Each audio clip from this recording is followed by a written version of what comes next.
Welcome to the Western Standards Pipeline. I'm Derek Fildebrandt, publisher of the Western Standard. Joining me in the studio today is Cory Morgan, podcast editor and columnist with the Western Standard, and also from an undisclosed location in...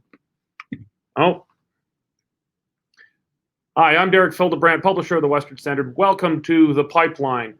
I'm joined today by Cory Morgan, columnist and podcast editor of the Western Standard. And from an undisclosed location somewhere in Calgary is news editor Dave Naylor. How you guys doing? Good to see you guys. Very good. All right. Well, we have the microphones on now. That helps. Yes. We're going to be going through a few very timely topics today.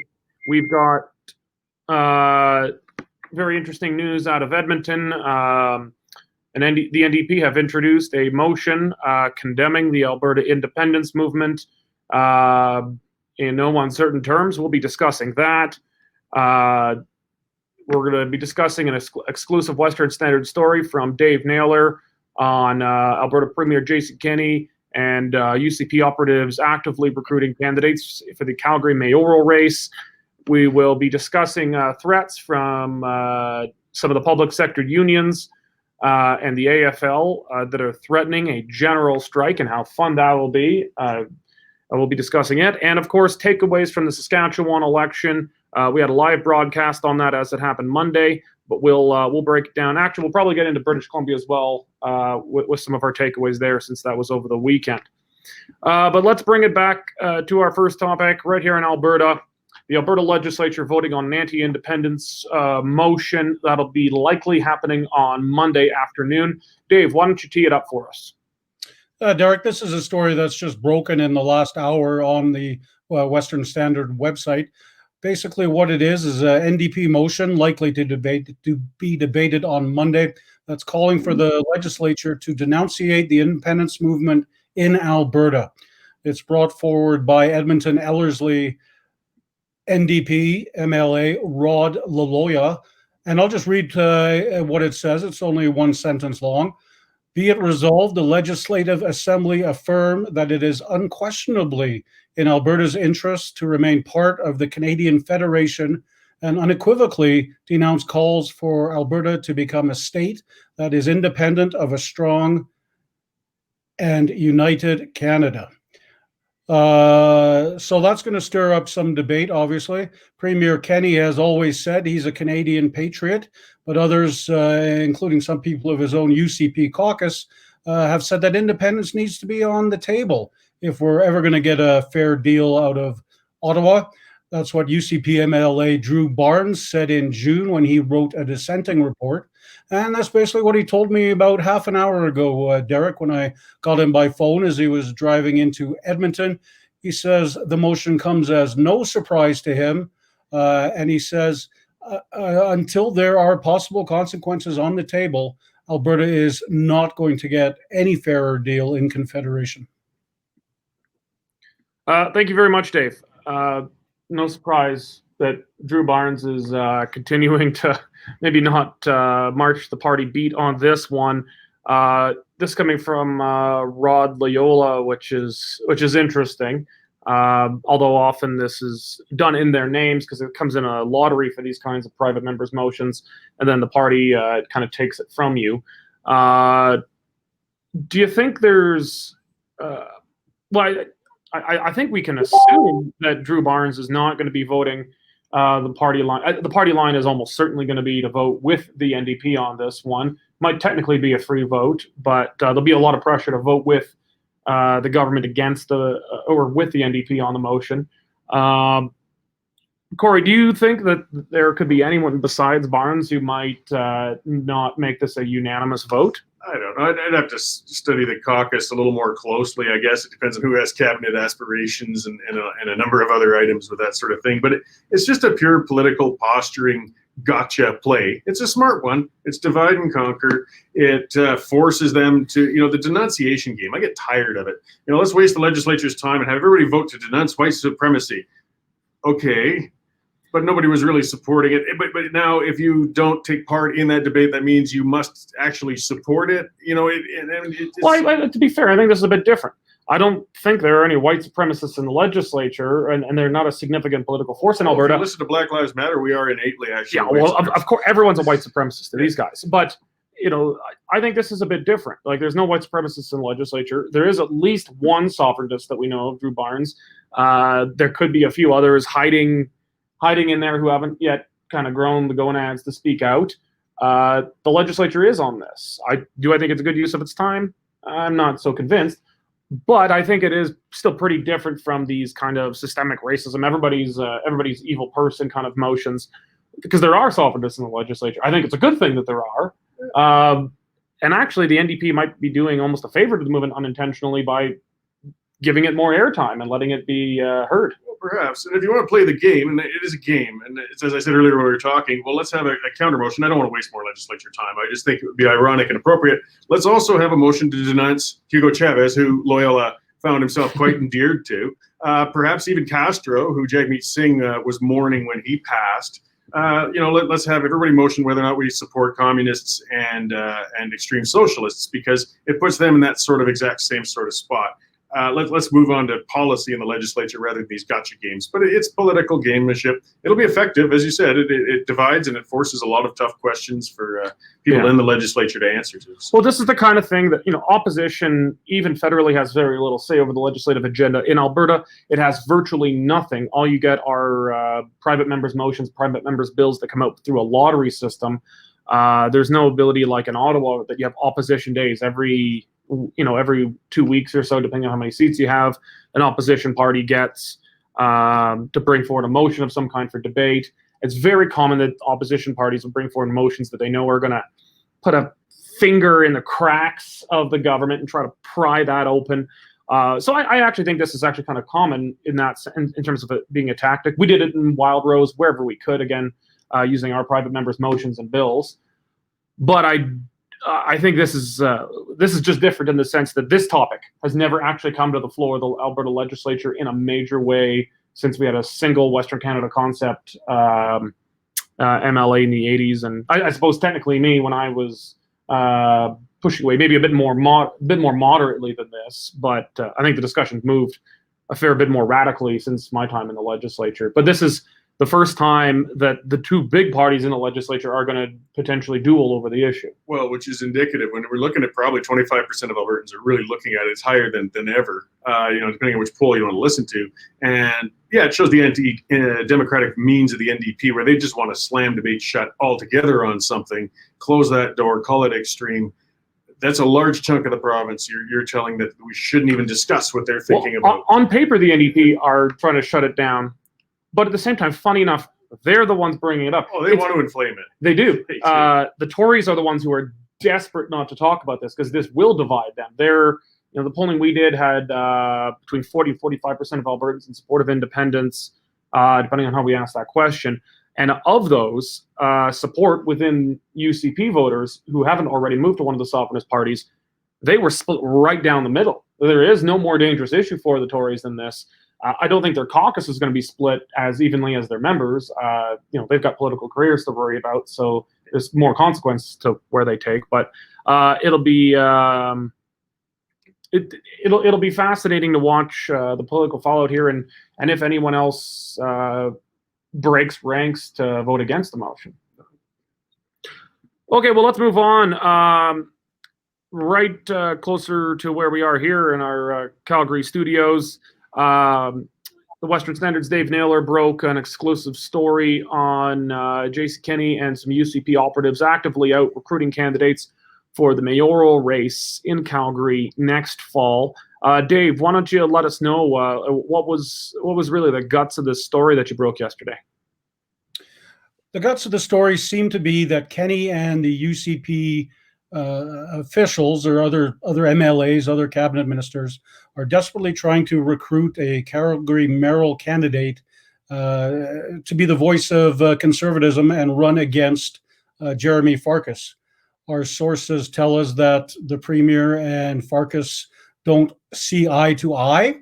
A top party source has told us that the Premier personally met with former Cabinet Minister Gary Marr and tried to convince him to run, which Marr declined to do so. Our sources also say that UCP insiders have approached Wild Rose or former Wild Rose leader Danielle Smith and encouraged her to run.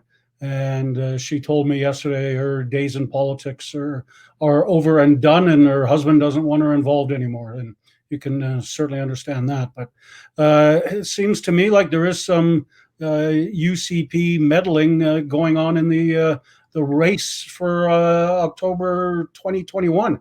And obviously the wild card is Mayor Naheed Nenshi and whether or not he's going to run again or not. Yeah, thanks, Dave. Thanks, Dave. It's an interesting story. I know the Office of the Premier refused to respond to comment on this. They have not issued a formal response other than some staffers on Twitter denying everything as we would expect them to. But still no response from the Premier's office on this.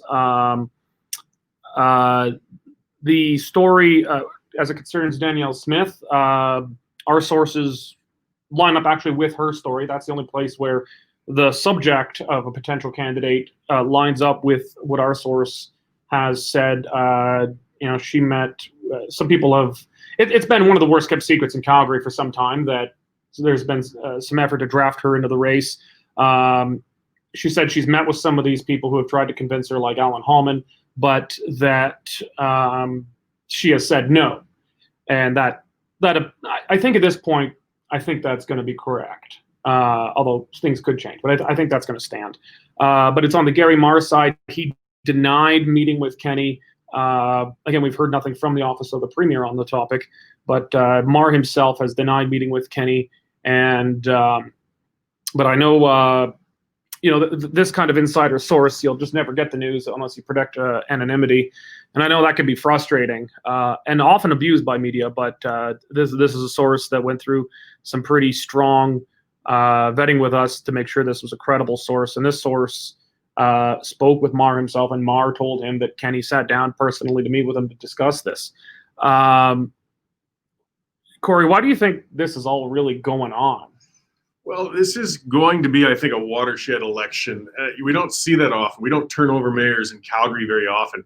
And it's a very influential and important and powerful position in Alberta. This is a person who's going to represent the largest city in the province. And it's looking increasingly likely that we may very well have a new mayor next year, whether Nenshi doesn't run again or even if he potentially gets defeated, because the sheen has really worn off for him. Polls are showing his support's in the toilet. I don't know if his ego could handle running and losing. He might just bail now and say family reasons and the usual things and move on. He's had a good run. So the Premier is looking at a few rough years as we're going to. If they could get somebody cooperative into that chair in Calgary, I think they would see it as doing themselves a lot of favors going down the road. I mean, Jeremy Farkas is bright and he's conservative, libertarian leaning. He would certainly still be better, I think, than Nenshi to deal with for the Premier. But it's been very clear with Jeremy Farkas, he's his own man. And that is not something that a Premier necessarily wants to see in the mayor's chair, is somebody who will stand up and tell them to get stuffed if they don't agree, whereas somebody might be a little more inclined to be cooperative. So I don't know how hard the push is, but maybe some pokes around to see if they can't find somebody who might be a little more malleable as a mayor going down the road than Jeremy Farkas. But it doesn't look like a lot of people are really biting either, because that would be a tough race. Yeah, Farkas is connected to the UCP, but he comes from the Wild Rose wing and the Libertarian wing. The social conservative and kind of red Tory wings and fiscal conservative wings have been fairly successfully integrated into the UCP. I think the libertarian wings, let alone the sovereignist wings, are very much wayward right now. I think, and Farkas is known pretty much to come from the libertarian side of things. And libertarians, we tend to be a much less go along to get along types. We can be a stick in the mud. We're not great team players. We're not the best team players. Yeah, I think that's fair to say. And he is his own man. I think he'd be friendly towards Kenney and the UCP. I think they'd align on a lot of issues, but he would form an independent conservative power base in the province, and that that's always a potential down the road political threat that you might you might want to snuff out. But again, we've heard nothing from the Premier's office directly on this. We know that there's been for quite some time shopping around for a more establishment type Tory candidate, more of a Bill Smith type, a more conventional button-down conservative. We saw how that went. Yeah. But especially if Nenchi's not running, or even if he is running, we know he's very vulnerable. There's an extremely good shot of Nenchi not being the mayor after this, regardless of what he decides. So I think the Tories are quite eager to have someone that is malleable to themselves there. I think they would settle for Farkas if they can't find a good candidate. Well, he'd be a big improvement over Nenchi. Yeah, I think if they can't find a big name, credible candidate to go up against Farkas, my gut tells me the Tory establishment will say, fine, Farkas is good enough. We can deal with him. He is definitely a conservative. He might not be as in the club as we want, but they can deal with him. So, it'll be interesting to see if there is another person on the right on the ballot there. I think I can never remember his name, but he's one of the councillors from Southwest barely more or less just due west Calgary. Davidson. The name escapes me. Yeah. Either way, the candidate must not have great name recognition. But there's a lot of pressure on him. Right? He's considered to be actively exploring right now. We'll see how far it goes. But I think it'd be interesting to see a Farkas Nenchi showdown. That'd be a pretty good contrast. Okay, well, we'll move on to more back towards Edmonton and the legislature area. We've got some of the big unions and labor organizations threatening discussing or more or less alluding to the threat of a general strike in Alberta. It's sure must be nice to have such job security during COVID and a massive prolonged recession that you can just walk off the job to make a political point. Dave, why don't you bring us up to date? You've had a story on the Western Standard on this today. Why don't you bring us up to date on what's going on with the potential of a general strike in Alberta? Yes, Derek. At an Edmonton press conference this morning, Alberta Federation of Labor President Gil McGowan was joined by 4 of his colleagues from other provincial health unions. And basically they said, we are appealing for support from Albertans to stand up to what they say, stand up to Premier Jason Kenney. McCowan said it's hoped the support will lead to province-wide protest actions and possibly a general strike. And then I really can't tell you much more because the union's Facebook feed froze. So not sure how they're going to organize a general strike when they can't even organize a Facebook feed. But well, to be fair, we've had trouble with Facebook feed before, but we're not going to bring down the government. Well, at least not the Alberta government. That is true. I did talk with Franco Terrazzoni, the Alberta director of the Canadian Taxpayers Federation, and he's disappointed to hear talk of a general strike being mentioned. He says, quite correctly, Albertans, there's many thousands and thousands of Albertans that would, kill to get a job, and he just says by bringing down costs. Healthcare costs, they could save billions and billions of dollars a year. So I guess the next question is whether there is a taste out there for a general strike and whether the unions will get any public support. Yeah, it's quite something. And these are, so far, these have been wildcat strikes, which have been ruled by the Labor Board to be illegal. This is an opportunity for Kenney to, I think, really step up and show some leadership. The budget is completely killed right now. They have no chance of balancing the budget. Even before the collapse of oil and COVID, they were, by my projections, not going to balance the budget on time. Now they're not even in the right universe. They're really up the creek. If these are illegal wildcat strikes, they should rule that they will fire on the spot anyone who does this. Our hospitals now are over 100% capacity in some areas, which is damaging our ability to deal with COVID. If COVID is this great crisis, then clearly everybody should be on deck. If you have problems with the government, you can express yourself, you can speak out, you can strike legally in most cases, but healthcare workers cannot. They're like the military. They are an essential service, and people can die if they do it. It's wildly irresponsible. I don't know. I think the premier should make a very clear statement that if anyone does these wildcat strikes, they'll be fired on the spot and replaced by people who actually want a job. Well, yeah, there's a few levels of this. I can't think of too many things more profoundly stupid than to hold Albertans hostage in healthcare in the midst of a pandemic. And that's exactly what they're talking about doing. But again, Gil McGowan is known for being profoundly stupid. So this doesn't shock me. And it's the battle lines are being drawn, though. We have a big showdown coming.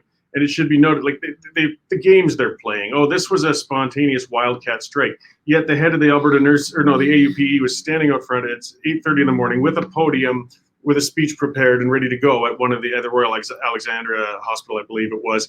And it should be noted that the banner behind him also was promoting Marxism, literally, not figuratively. It said Marxism at the bottom of it. These guys are coming out, and it's time to push back. This is the time. We're going broke. We can't afford this. I mean, in the private sector, we're just seeing we're going to be losing thousands more oil field jobs in downtown Calgary. The restaurant sector is decimated. The hospitality sector is decimated. And you know what? If it's going to be service workers and that's the hill they're looking to die on, we have a whole lot of very skilled hotel workers who know how to do laundry and clean up rooms very well. And we have a whole lot of cooks and restaurant service people who will happily take those jobs at a lesser rate than currently and take it over. So you know what? Bring it on. It's time. Let's get this out of the way then, and because we've got to reform our system. Dave, have we had any reaction from the provincial government to the threat of this action and a potential general strike? Not that I've seen, Derek. There may be, but I've been a little busy today, so I will be updating the story throughout the afternoon, and if they do make a statement, we'll definitely put it in there. Great. Well, we're going to go into the fallout from both the Saskatchewan and BC elections. But before that, maybe we'll go through some of the comments. We appreciate everybody sharing their thoughts and questions with us. Maybe why don't you lead our comment section here? What do we got? Julie Houston, saying, do we not have more important things to debate in the legislature? And she's right. And, we kind of cover that at the start. We do, and there are bigger things. But as Derek also said, there's limited tools in the toolbox for opposition parties, and this is one of the ones that can be used. So we just got to kind of hold your nose and endure it, and we'll get back on to debating and putting bills forward. Yeah. I suppose a different take on it from Cheryl Wiseman says, how about a vote on independence? And I'll be more interested. So rather than the NDP's motion, which is a vote against it, let's have a motion on it. Well, that's difficult. MLAs can't just talk about whatever they want. They more or less have to go along with the government agenda. There's the very rare draw to get private members' motions and bills. So even if you wanted to, although there are a few tools like emergency debates that opposition parties can use to try and force things onto the agenda. It doesn't normally work, but well, that would give them an out because even if we're going to look at the Clarity Act, then it has to go to referendum. I mean, it gives members a reason to say, look, I can't vote for a pro-independence thing in the legislature at this. But there's time. also no pro-independence party in the legislature to bring it forward now. There's one Federalist Party and one hyper-Federalist Party. Yeah. So I'm not really sure. I think if Drew Barnes brought forward an independence motion, he'd probably get kicked out. Or you'd have an independence party in there after that. I think that. Maybe you have one, but I think then we'd see at least one member. I can tell you how well that goes, but yeah, nothing so far. Well, yeah, Mac's covering it there. Mac Cumming, Albertans are fed up with the terribly unfair treatment. I should read these out. Some people follow the podcast as well. That the Eastern elites have taken advantage of Alberta and expect Alberta to do the work and pay the bills for all of Canada. And Albertans more and more are getting fed up. I mean, we go through this year after year after year, and just nothing changes. So the independence movement, I mean, we could draw the lines in the sand. We can posture over it as we are right now, but it is slowly but surely growing as people hit the end of their rope with this status quo, and it's not going away. Yeah. Stephen Maguziak, I almost certainly got that wrong. Says Franco, I think from the Franco Terrazzano, is a very real job and should be listened to. I agree. I used to have that job. Yes. It's a very real job and it should be listened to. Very much agree. So from Bill Dilcox, is that why we have a premier from Oakville who raised Quebec's transfer payments? We hate Eastern elitists? And question mark. I don't know. I mean, he served in federal office and was in Ontario a long time. He was born in Saskatchewan. But to question Jason Kenney's credentials as an Albertan, I don't think is necessarily fair. I think he's too federalist, and I can certainly appreciate that criticism. But as for, some of our best independence-minded people actually were from other provinces or even other countries who've come out here. So, Stephen Harper was from Toronto. I mean, I really don't think it matters where you're from. This is something the left in Alberta doesn't get. They're actually particularly nativist, that if you're not born in Alberta, then you're not a real Albertan, and you shouldn't be talking about Alberta issues. That's something that the left tends to say, not understanding that, we're not, the right in Alberta is not particularly prone to birtherism. We don't really care where you're from. Albertanism is a feeling. It's a mentality. It's an ethos. It's nothing to do with blood and soil. Well, let's move on. Thanks for your comments. We'll come back to comments after we're done with BC and Saskatchewan. We've got some comments on the U.S. election and its effect on Alberta and Canada. We'll come back to that. But let's turn to our friends in Saskatchewan. We had a live broadcast as the results came in there. Boy, could we call that early. That was not particularly close. But it did have some interesting takeaways. The Buffalo Party coming in just months after foundation, coming in third place, despite only running a small handful of candidates. And NDP leader Ryan Mealy or Melly, I'm not sure how you say it. Miley. Miley. Yeah, I keep thinking of Cyrus and then it keeps it in the head. Okay. Yeah. Rias O'Malley. There we go. So potentially not winning his seat, we're not going to know until the mail-in ballots come in. But Dave, why don't we turn to you for kind of a summation of what happened on Monday night in Saskatchewan? Well, I think the Western Standard election desk called it at 8:01 after the polls closed with a Scott Moe resounding victory. They're currently leading 46 seats to the NDP's 15.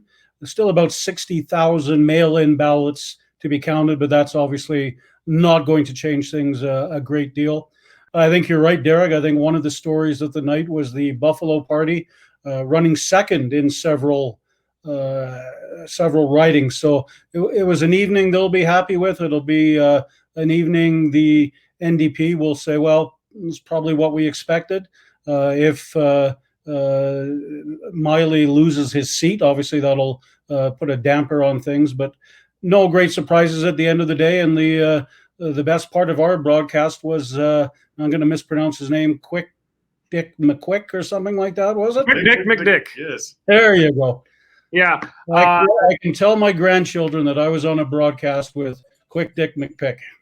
Quick Dick McDick. Sorry. Yeah, it's say that 10 times fast. Yeah, it was a pleasure having him on. Also, our Saskatchewan correspondent, Lee Harding.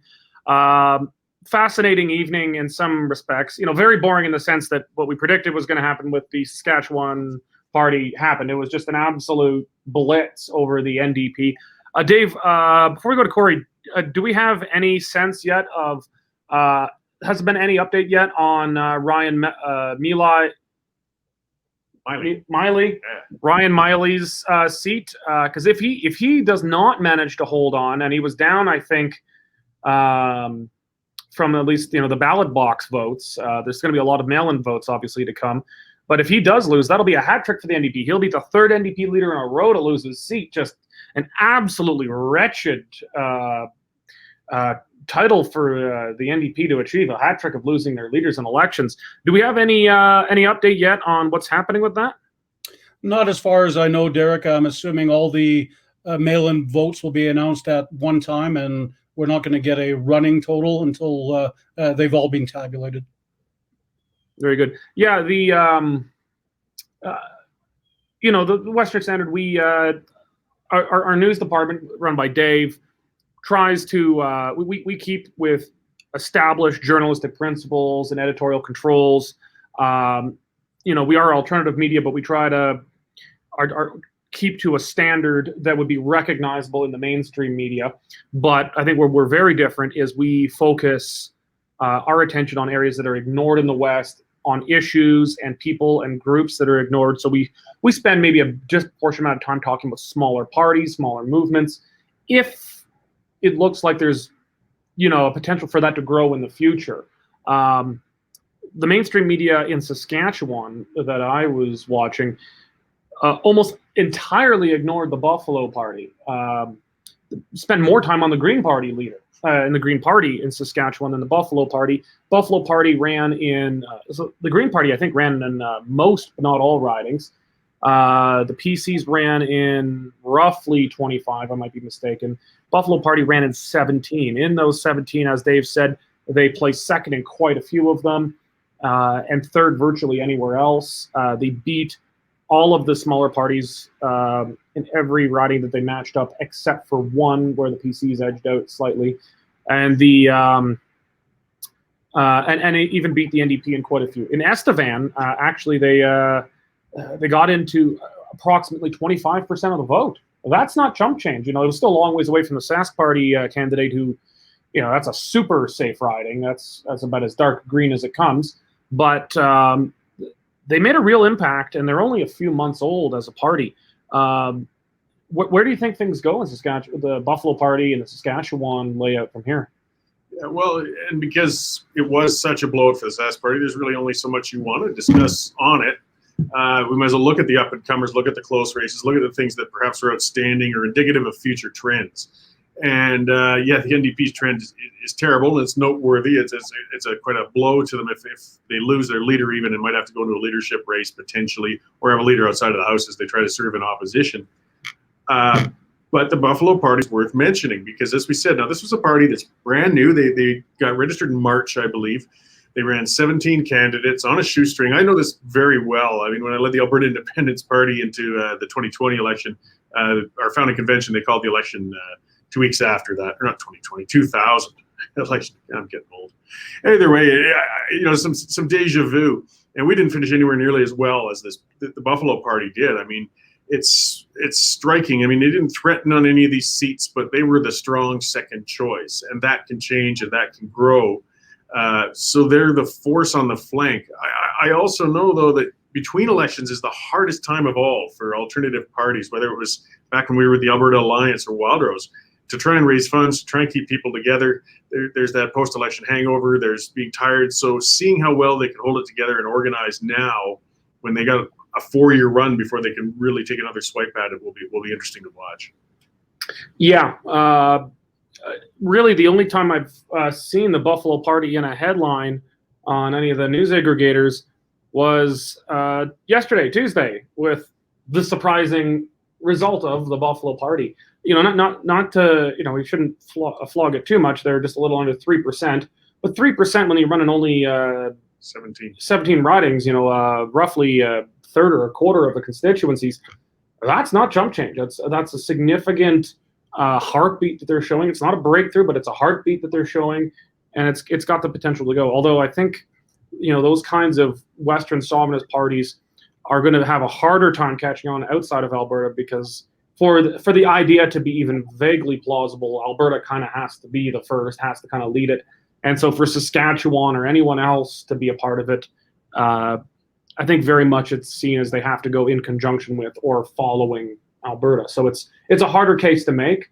But the Buffalo Party, talked about a lot of other stuff. It was they pulled a lot of pages out of Jason Kenney's book with the Fair Deal, but also going much further and much more aggressively about taking control, provincial control over areas that have fallen to the federal government. It'll be interesting to watch. And just a few days earlier, on Saturday over the weekend, British Columbians went to the ballot box. A very similar result to Saskatchewan. The incumbent government re-elected. Everyone else kind of put in their place. But the big difference is they went from minority to majority government. Dave, why don't you bring us up to speed about what happened with our friends in BC? It's amazing how the fortunes of the NDP can change in 1,000 kilometers or so. But great night, Saturday night for the NDP. John Horgan, the premier there. They won 55 seats for an absolute majority after running a minority for a couple of years. The Liberals under Andrew Wilkinson had their worst election showing since 1991 and came away with only 29 seats. And that cost Wilkinson his job. 2 days later, he said he was stepping down, and he's staying on as leader until a new one is selected. So NDP majority in British Columbia. Yeah, and that's what all the polls pointed to. I think we're really in the era of the incumbent. This began in New Brunswick, where the PCs called a snap election. In most places, government's popularities have gone up with COVID. I think it's a part of the human tendency to rally around the flag, rally around the strong leader that you know and understand, the devil you know in times of crisis. This happens in wars. This happens in any kind of major crisis, and I think COVID has fallen into that. And so people are rallying around incumbent governments. We saw this in New Brunswick. We saw it in BC. We saw it in Saskatchewan. And I think that is also adding to the willingness of Justin Trudeau to go to the polls. Hey, Parliament, you want an anti-corruption committee? Fine, let's go to an election. I don't care. I think he's quite happy to do it. So I think this is increasingly, and I'm hearing from sources I've gotten in the Ontario PC party that Doug Ford, maybe we'll have to dig up a story on this, but I've got some fairly good sources in the Ontario PC party that Doug Ford is considering going early, although he would be going wildly early. He's got a majority government. It would be wickedly opportunistic for him to do it. But he's riding high in the polls after being very, very low. I think we're in the age of the incumbent. What do you see do you think there's any real impact from the change in the configuration of the government in BC? No, not much at all. It's just he went from a majority to a stronger one. If anything, I mean, it was a government that was starting to get more pragmatic after it being wagged by the Green, party for a few years there. So, I mean, as with Notley, who wasn't hard left while she was in, I mean, in our eyes, it certainly was. But as far as NDP philosophy goes, she was somewhat pragmatic to that degree and had to back off on her anti-pipeline feelings and things like that. In BC now, we've got an incumbent NDP government that's going to be in for yet another term. They're just going to be very similar to where they were before and won't have many clashes. It is that temptation for Trudeau and others to strike while the iron's hot on these things, perhaps, though, and reestablish their majorities. People get crabby when they get an early election, but you know what? A week later, it's forgotten. It really is. It's kind of our own fault that way. We don't punish them for taking advantage of the electoral system. We did in Alberta, but I think that was a combination of there was a number of issues there. That was many, many things. Yeah, I'd agree with that. Okay, well, let's we'll kind of come back to comments here. Mike Kenney, what are your thoughts on the effect Biden would have on Canada if he wins? Well, I'll put it out to you guys first. Dave. Well, he's already said he'll cancel the Keystone XL pipeline. Obviously, that's got thousands and thousands of Alberta jobs at risk. Premier Kenney has said that if Biden does win, he will be lobbying the hell out of them to try and show him the benefits to the United States of the pipeline. But that's the biggest threat that Western Canada is facing if Biden is elected. Yeah, no, that's it says it. I mean, whether he follows through again, it's one thing to say it when you're campaigning, though, and we'll see what happens if he wins, because that thing is pretty much built. I mean, it's just a matter of opening the tap at the border, and I can't imagine some of the lawsuits and pressures that are going to come from the investors who put into this pipe. Campaign promise or not, to have you suddenly turn around and they're not just going to let this go. Oh, okay, well, it's done. But it's not going to help Alberta. It makes us look that much more unstable, that much more difficult to get our product to market, and it's just not going to be a good thing for us. Yeah, my hope is that while he is saying Biden is not actually an ideological leftist, like he leans that way, but that's just because he's a Democrat from Delaware. He's more of a career politician. He's been a senator since before I was born. I mean, he's been in politics continuously, except for the last 4 years, since the 70s. So he's a career politician. He's obviously got staying power. He knows what to say and what to do. My feeling is that this stuff is just kind of trying to keep the more radical Green base on side. And he may try to veto it, but at the end of the day, the pipe's already mostly laid. For him to veto this at this point would open them up to massive lawsuits. And, he might pull the John Horgan, do what he can politically to kill it, lose in court and say, hey, guys, I tried. It's over. So, it might not be the end of the world, from that perspective, if Biden wins, that he might not be able to change it. He just probably is unlikely to approve any future pipelines going Still forward. doesn't look good. Yeah. Yeah, well, that's a big question. So from Doug Cote, if Alberta decides to collect their own taxes, does that mean all the transfer payments have to go through the Alberta government to get to the federal government first? Well, so yeah, there's a lot of the equalization program and transfer payments. I mean, it's a big, complex, ugly formula. The left likes fighting us, saying they never actually write a check to Ottawa for equalization. Yeah, I know technically that's not what happens. But what happens is we all get overtaxed like crazy, and Ottawa doesn't send us nearly as many services back through a number of transfer schemes as what we paid out. One of the areas we could collect our own taxes is like with Quebec, where it's a single return rather than two. They collect the funds and then they remit to Ottawa. But Quebec remits. They don't hold on. Oh, no, Quebec doesn't do that yet. No. So this question, I think, it's a mess. The question needs to be parsed a little bit. Yeah. Right now, Ottawa collects all of the taxes federally and provincially of every province in Canada except for Quebec. Okay. There, Ottawa still directly collects federal taxes, and Quebec collects provincial taxes. Quebec has asked for the right to just have a single income tax and business tax form, and that they would remit the difference to Ottawa. The Conservative Party of Canada has said that they support this. That's interesting. Quebec would have no reason to hold anything back, because if they didn't send their share to Ottawa, well, they get far more from Ottawa than they get back. So Ottawa would say, fine, keep the money. We're just not going to send you as much. Yeah. Done. Very different in the case of Alberta, where we send far more to Ottawa when we get back. So there's kind of two parts to your question, Doug. If Alberta collected its own taxes, no, they wouldn't. Federal taxes would not come through. But if Alberta was granted the same rights as the Conservatives want to grant to Quebec, then Alberta would then cut a check to Ottawa, and that would provide a huge point of leverage for Alberta. If we're if Ottawa's trying to shake us down, we'd say, fine, checks in the mail. Let us know when you get it. It would bring things to a peak, that's for sure.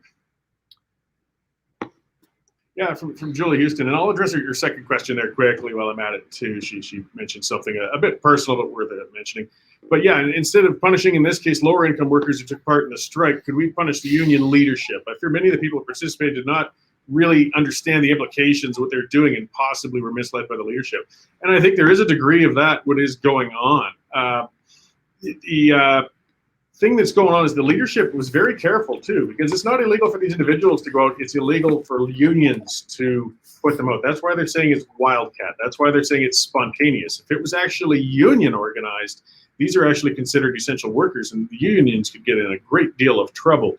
And come on, it's baloney that these people actually just spontaneously all up and walked out all over the province at the same time. There was a core of organization, but you'd have to prove it was the unions. But because of that degree of separation too, we can't talk about punishing the unions, because technically the unions had nothing to do with those walkouts. But how else do you prevent it then? It is these workers who are going to pay in the end, and that's where the workers have to speak up to their own union leadership then and tell them, you know what, we're willing to take wage concessions or perhaps negotiate some other things to keep these jobs in-house, because right now it's just not an option. But I'll just follow quickly, because Julie did mention it, and I got that message earlier today about some folks who listen, they might know he was a social media character. He's been a conservative worker and activist on campaigns and a friend. He kind of dropped off the radar a few years ago. He moved to the Philippines with a wife. His name is Richard Evans. And he really liked to stir things up online, and he's very gravely ill right now. I have to admit, I was floored when I saw the pictures of poor Richard out there in the Philippines. He's in intensive care, and it looks pretty grim.